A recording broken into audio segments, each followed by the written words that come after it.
All right, welcome back. We're at the final key to a winning team, and that's 100% involvement and inclusion. And if you missed the first 3 or 4 blogs, then jump in there and catch them because there's some great stuff in here. We're continuing on.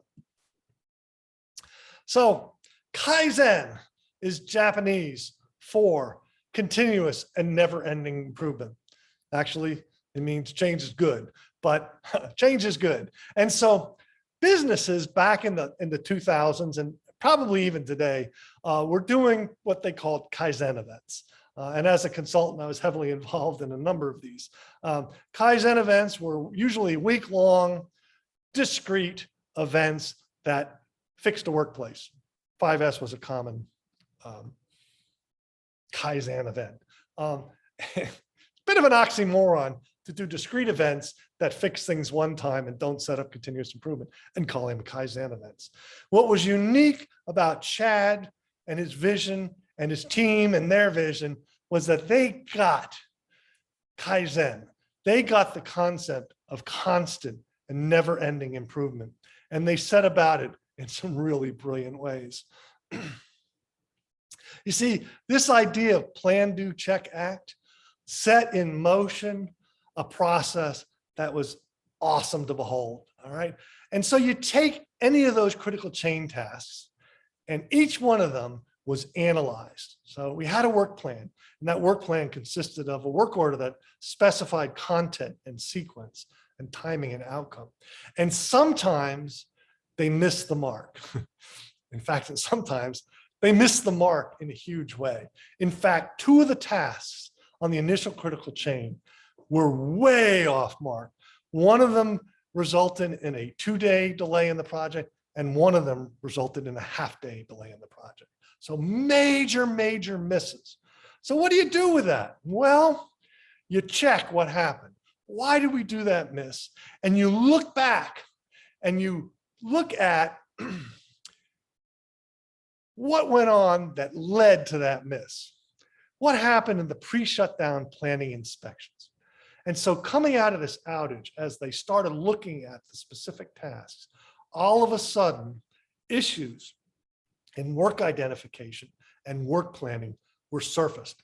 And they were surfaced not in a general, well, this is a problem, but this is a specific problem that cost us money, a lot of money. And therefore, we're going to fix this. And the irony here is Chad's corporate maintenance guy's boss was for 2 years trying to get people engaged and interested in work identification and work planning. That comes first. And Chad, in his first iteration of one of these shutdowns, drove an engine that created a huge demand for that work, because all of a sudden there were critical tasks where the planning and the inspections and the things that happened before the shutdown had problems. They were identified during the check, and they enabled the organization to act and set a better plan so those errors don't happen again. And so by tying all of this together, by having the crews analyzing the work, the crews analyzing the toolboxes, the maintenance organization analyzing what went wrong with the pre-inspections work, we created a massive amount of synergy. This wasn't Chad and 2 mechanics and a planner and a supervisor that made up the team. It wasn't them. It was them and a couple hundred really motivated, really excited guys and gals out on the shop floor that started working, started realizing, holy Moses, we just had a huge win and there's more to be had. How big a win did they have? The best outage on this piece of equipment in the prior years that we could find, 14 days. Their first outage, they committed to 12 days. They executed in 9 days. And as I mentioned earlier, there were 2.5 days of oh craps that happened on the critical chain that delayed the project. So they knew at the end of that first shutdown that the next time they had the possibility of doing it in 7 days. 7 days when the best they had done was 14 days, and the typical was closer to 21 days. And what was that project worth to them? What was that one outage worth to them? $1 million, according to the controller of that plant. $1 million and extra tons pushed out the door with no cost. And it launched a continuous improvement process that engaged first just Chad, then Chad in a small team, then Chad in the maintenance organization, then Chad in the operation organization. And then it grew and it grew and it grew and ultimately spread to every single plant in the iron ore division of this company. And so that's what happens when you have a winning team.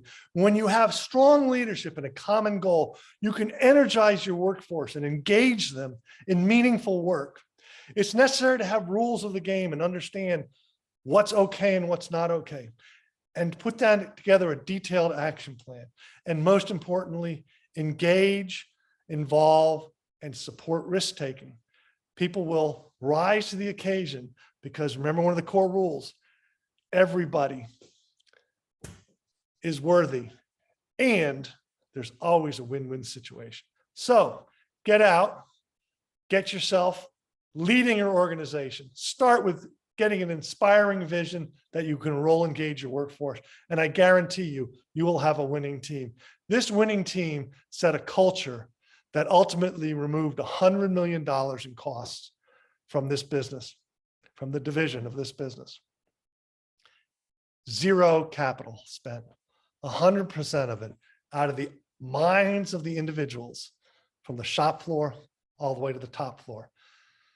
My name is Rick Phelps. I'm an action coach, business coach, and we would love to help you build a winning team in your organization. Have a great and profitable day.